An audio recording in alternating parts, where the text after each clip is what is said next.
Welcome back to Desikan cinema. அதாவது இன்னையோட 7 நாள் ஆகுது புஷ்பா 2 ரிலீஸ் ஆகி. இப்போ தான் நேற்று தான் இந்த படம் பார்த்தேன். பார்த்துட்டு இந்த படம் வந்து இவ்வளோ தாறுமாறாக ஓடிட்டுருக்கு. கிட்டத்தட்ட ஒரு வாரத்தில் 1000 crores தாண்டி கிட்டத்தட்ட 2000 crores மார்ச் ஃபாஸ்ட் பண்ணிகிட்ருக்கு. 2000 crores கண்டிப்பாக அச்சீவ் ஆகிடும்.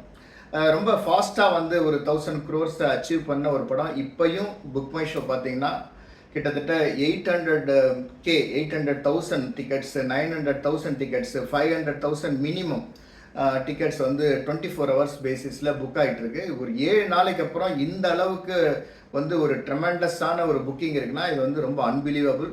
இந்த படத்துக்கான கிரேஸு, இந்த புஷ்பா அப்படிங்கிற அந்த பிராண்ட் நேமுக்கான craze, stylish star, iconic star Allu அர்ஜுனோட இந்த இந்தியா முழுக்க, உலகம் முழுக்க இருக்கிற இந்த மார்க்கெட்டு, அவரோட ஸ்டைல், அவரோட மேனரிசம், அவரோட ஹீரோயிசத்துக்காக வெயிட் பண்ணிட்டு இருந்தவங்க நினச்சி பார்த்தா வந்து அன்பிலீவபிளாக இருக்குது. இந்த அளவுக்கு வந்து ஒரு தெலுங்கு ஹீரோவுக்கு இந்தியா முழுக்க, உலகம் முழுக்க, ஹிந்தியில் தான் இந்த படம் வந்து சக்க போட்டுருக்கு. கிட்டத்தட்ட இன்றைக்கி வந்து 500 crores வந்து ஹிந்தி மார்க்கெட்லேயே அடிச்சிருக்கு. 300 crores கிராஸ் பண்ணிடுச்சு. தெலுங்கில் வந்து பட்டை கிளப்பி இருக்குது. அதாவது ஃபஸ்ட்டு டே வந்து கவர்மெண்ட்டிட்ட ப்ரொடக்ஷன் டீம் பேசி ஃபஸ்ட்டு நாள் வந்து 1000 rupeesக்கும் 600 rupees minimum, single ஸ்க்ரீன்லாம் 600 rupees, 1000 rupees இந்த மாதிரியான டிக்கெட் வந்து சேல் பண்ணணும்னு ரெக்வஸ்ட் பண்ணி அதை வந்து அப்ரூவ் பண்ணி ஏகப்பட்ட கிட்டத்தட்ட ஒரு 20% டேக்ஸுக்கு அக்செப்ட் பண்ணி அதை வந்து ஃபஸ்ட்டு 2 days வந்து இன்க்ளூடிங் த ஃபேன் ஷோ எல்லாமே வந்து ரிலீஸ் பண்ணி தெலுங்கில் வந்து இவ்வளவு பயங்கரமாக வந்து கலெக்ட் ஆகிருக்கு. ஸோ இதெல்லாம் கேட்பாங்க, இது வந்து ஒரு இல்லீகல் கிடையாதா? இல்லீகலாக இருக்கட்டும், லீகலாக இருக்கட்டும், பட் இந்த அளவுக்கு டிக்கெட் கோட் பண்ணி அது விற்று வியாபாரம் பண்ணி ரசிகர்கள் எல்லாம் வந்து பார்த்துருக்காங்க, அதையும் திரும்ப திரும்ப பார்த்துட்டு இருக்காங்கன்னா, இது நம்ம ஊரில் வந்து ஈவன் 100 ரூபா கொடுத்து கூட டிக்கெட் பார்க்க மாட்டாங்கிறாங்க. அது 9 மணி ஷோக்கே போக மாட்டேங்கிறாங்க. அப்படிங்கிறப்ப 4 மணிக்கு ஷோ போட்டு 1000 rupeesக்கு 600 rupeesக்கு எல்லாம் கொடுத்து இந்த அளவு கலெக்ட் ஆகிருக்கு. படம் வந்து ஹவுஸ்ஃபுல்லாக இருக்குது. படத்தை பற்றி நிறைய பேர் சொல்லுவாங்க. அதாவது வந்து ஒரு positive review, negative review, blue சட்டமார் என்ன சொல்கிறான், பிரசாந்த் என்ன சொல்கிறான், சொட்டத்தில் என்ன சொல்கிறான், இதெல்லாம் வந்து ஒரு பெரிய மேட்ரே இல்லை அப்படின்னு இந்த படம் ப்ரூவ் பண்ணியிருக்கு. ஒரு படத்துக்கு காஸ்ட் வேல்யூ, பிராண்ட் வேல்யூ, அதாவது படத்தோட நேமோட பிராண்டு, படத்துக்கு எதிர்பார்ப்பு, எக்ஸ்பெக்டேஷன் இருந்ததுன்னா இந்த படத்தை வந்து எந்த ரிவ்யூவராலையும் அடிச்சுக்கவே முடியாது. அவங்களாம் வந்து இந்த ரிவ்யூஸ்லாம் பார்க்குறதே இல்லை. அந்த ஹீரோ அந்த படம் பார்த்தா போதும் அப்படின்ட்டு, படம் எப்படி இருந்தாலும் சரி, சொல்லப்போனால் வந்து படத்தில் பிடிக்காத விஷயங்கள் நிறைய இருக்குது, பட் இருந்தாலும் பிடிச்ச விஷயங்களை மட்டுமே பார்த்து கொண்டாடிட்டு இருக்கிறாங்க ரசிகர்கள். அதுதான் அல்லு அர்ஜுனாவோட ஸ்டார்டம் அப்படின்னு சொல்லலாம். இந்த படம் எனக்கு கண்டிப்பாக பிடிச்சிருக்கு. இதில் வந்து ஃபஸ்ட்டு வந்து அந்த ஜப்பானில் வர ஃபைட் சீக்வன்ஸ் வந்து ரொம்ப அன்னெசரி. அவ்வளோ ஒரு ஹீரோயிசம், ஒரு நம்பகத்தன்மையே இல்லாத ஒரு ஆக்ஷன் சீக்வன்ஸு படத்துக்கு தேவையில்லை. அது தேவையில்லாத ஒரு குசுறு. அது எதுக்கு படத்தில் வச்சாங்கன்னே தெரியல. அந்த ஜப்பான் சீக்வன்ஸு ரொம்ப என்ன சொல்கிறது, ரொம்ப மொக்கத்தனமாக இருக்குது. அதே மாதிரி இந்த படத்தில் ரொம்ப மாஸாக பெரிய விஷயமா எதிர்பார்த்த விஷயம், அவர் வந்து அந்த காளி வேஷம் போட்டுட்டு தீ மிதிக்கிறது, டான்ஸ் ஆடுறது, அதுக்கப்புறம் வந்து அவர் வந்து போயிட்டு அந்த ஃபைட் பண்ணுறது, அதுக்கப்புறம் ஒரு சென்டிமெண்ட், அது தொடர்ச்சியாக எல்லாமே வரும். அது வந்து படத்தில் வந்து தெலுங்கு ஆடியன்ஸுக்கு காந்தாராவுக்கு அப்புறம் இந்த மாதிரியான ஒரு கடவுள் ஓரியன்டான விஷயம் வந்து ரொம்ப பயங்கர எஃபெக்டிவாக இருக்கும் ஸ்க்ரீனில் அப்படின்னு சொல்லிட்டு வச்சுருக்காங்க. அந்த அளவுக்கு வந்து தெலுங்குல அது ஒர்க் அவுட் ஆகிருக்கலாம். பட் எனக்கு அது ஒர்க் அவுட் ஆகலை. எனக்கு வந்து ரொம்ப கொஞ்சம் ஆர்டிஃபிஷியலாக இருந்தது, கொஞ்சம் ஓவர் டோஸாகவே இருந்தது அப்படின்னு சொல்லலாம். அப்புறம் அது கொஞ்சம் அருவருப்பாகவே இருந்தது. அப்புறம் லாஸ்ட் ஃபைட் சீக்வன்ஸ் வந்து பார்த்தீங்கன்னா கையும் காலையும் கட்டி போட்டு பறந்து கடிச்சு துப்புவார்.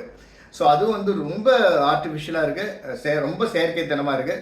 இந்த அளவுக்கு ஒரு ஹீரோ வந்து இவ்வளோ ஹீரோயிசம், இவ்வளோ ஒரு ஆக்ஷன் சீக்வன்ஸ், இவ்வளோ பயங்கரமான ஒரு என்ன சொல்கிறது, ஒரு கொஞ்சம் கூட நம்பகத்தன்மை இல்லாத ஒரு ஆக்ஷன் சீக்வன்ஸ் வைக்கணும் அப்படின்ட்டு எனக்கு பிடிக்கல. எனக்கு அது ஒர்க் அவுட் ஆகலை. நிறைய பேருக்கு அது ஒர்க் அவுட் ஆகிருக்காது. படத்தில் சென்டிமெண்ட்டு, பிரதர்ஸு, ஒய்ஃபு சென்டிமெண்ட்டு, அவங்களோட அந்த கெமிஸ்ட்ரி, ஒய்ஃபுக்கும் ஹஸ்பண்டுக்குள்ள கெமிஸ்ட்ரி, அதெல்லாம் வந்து ரொம்பவே நல்லா இருக்குது. எனக்கு வந்து அது ஓவர் டோஸாக தெரியல, ரொம்பவும் நல்லா இருக்குது. படத்துக்கு தேவையான விஷயங்கள் தான். படத்தில் வர சில எலமெண்ட்ஸ், அதாவது சில விஷயங்கள், சில சீன், அதாவது அந்த முதலமைச்சரை பார்க்க போகிற சீனு, அவர்கிட்ட வந்து ரெக்வெஸ்ட் பண்ணுற சீனு, அவர் இன்சல்ட் பண்ணுறது, அதுக்கப்புறம் அவர் பூதாகரமாக விஸ்வரூபம் எடுக்கிறது, அதுக்கப்புறம் வந்து அவங்க அண்ணனோட பொண்ணை கடத்திட்டு போகிறது, அதை அவர் மீட்டு கொண்டு வர்றது, அந்த மாதிரி நிறைய விஷயங்கள் படத்தில் வந்து சூப்பராகவே இருக்குது அப்படின்னு சொல்லலாம்.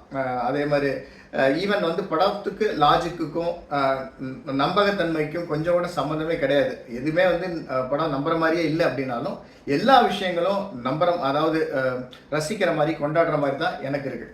படத்தில் சூப்பரான விஷயங்கள் என்னென்னா அல்லு அர்ஜுனோட மேனரிசம், அவரோட ஸ்டைலு, பாடி லாங்குவேஜ், அவரோட டைலாக் டெலிவரி, அவர் முகத்தில் காட்டுற ரியாக்ஷன், அந்த எரிச்சல், கோவம் அப்படின்னு அவர் காமிக்கிற அந்த ரியாக்ஷன்ஸ்லாம் ரொம்ப சூப்பராக இருக்குது. ரொம்ப அல்டிமேட்டாக பண்ணியிருக்காரு.